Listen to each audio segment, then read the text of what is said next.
Hello guys, and welcome back to my channel. I just wanted to show you some little tricks and tools that you can use to help make fur in a tiger or a lion or a dog or whatever.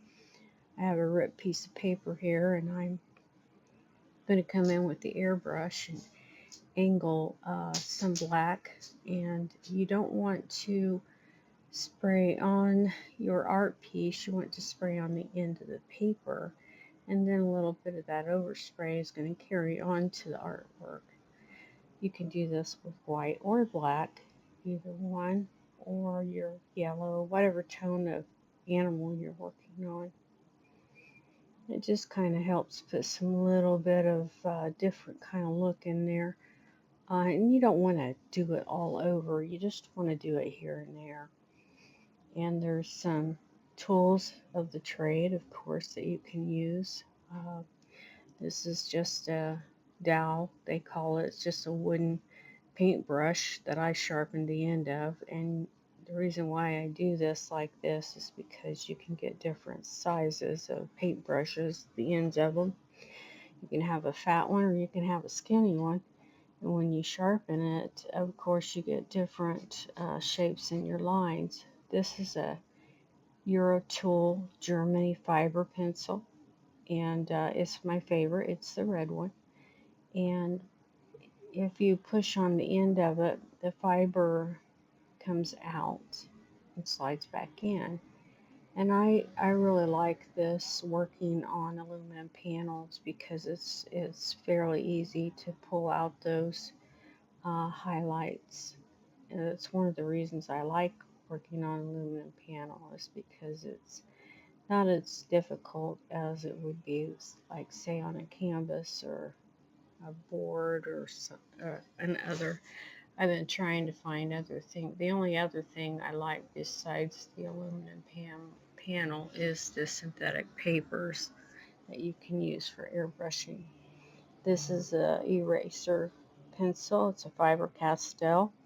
It's 757, I believe, and it has one end is an aggressive eraser and the other end is a little bit softer eraser, so you're not taking out so much of a highlight. But when you're doing fur, you never want to stick with a straight line. You always want your lines going different ways and twisting together, just like it would on a real animal. You can do thick lines and bright lines, or you can do thin ones with whatever tool you're working with. Now, of course, you want to lay some color back over this. You don't want that striking of a highlight. You want to build up color, so I would lay another color over that, probably sienna or yellow again. And then I'd pull out some more highlights from there. And what you're doing is you're building up as you do that.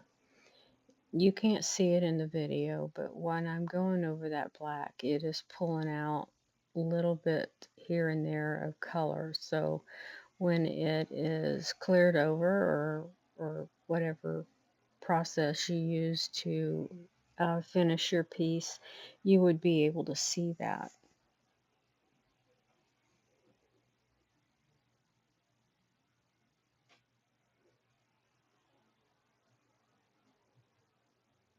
Just pulling out some lines there with that one. And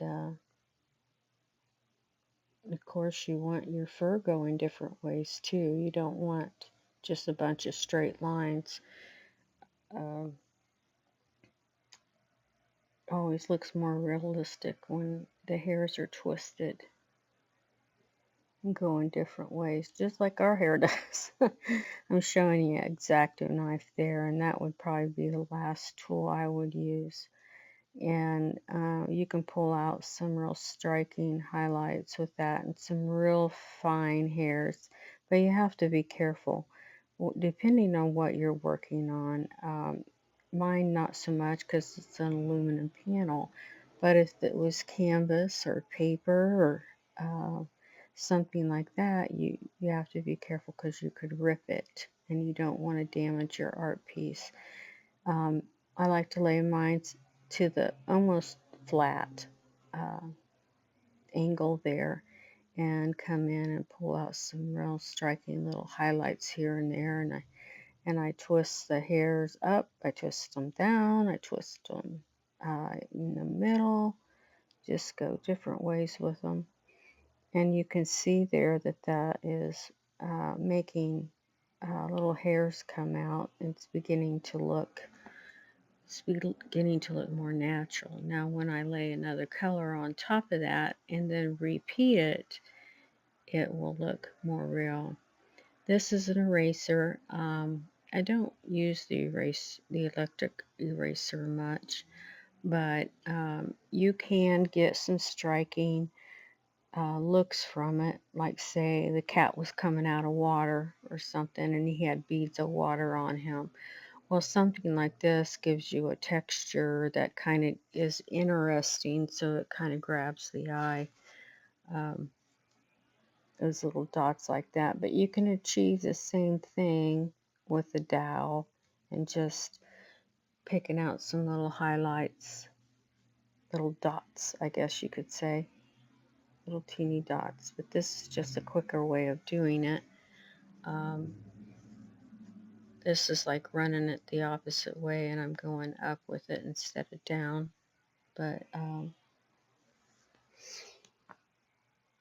you can see it kind of gives that texture. And even say wood, you were working on a wood piece, this gives kind of a, I don't know, an old rustic kind of look to it. If you were working on wood and wanting the wood to look old, that would be something that you could use for that.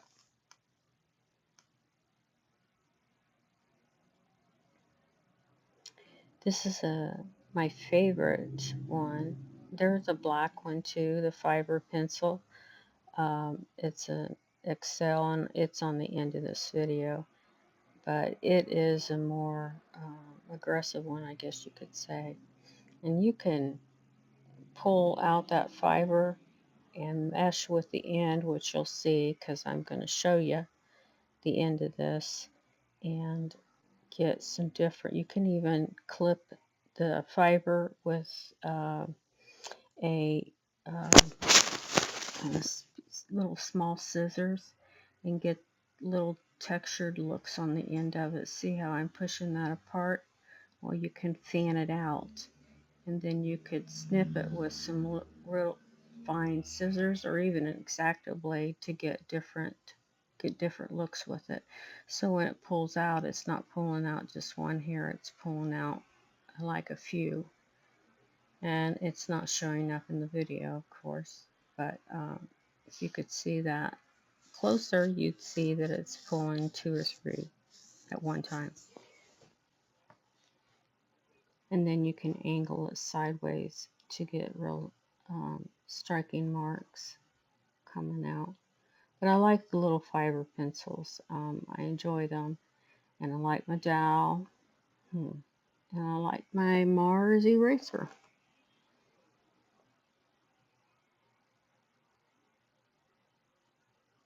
Keep up the good work. Give me a thumbs up, please. And subscribe to my channel. I'll see you back here again with a lion roar.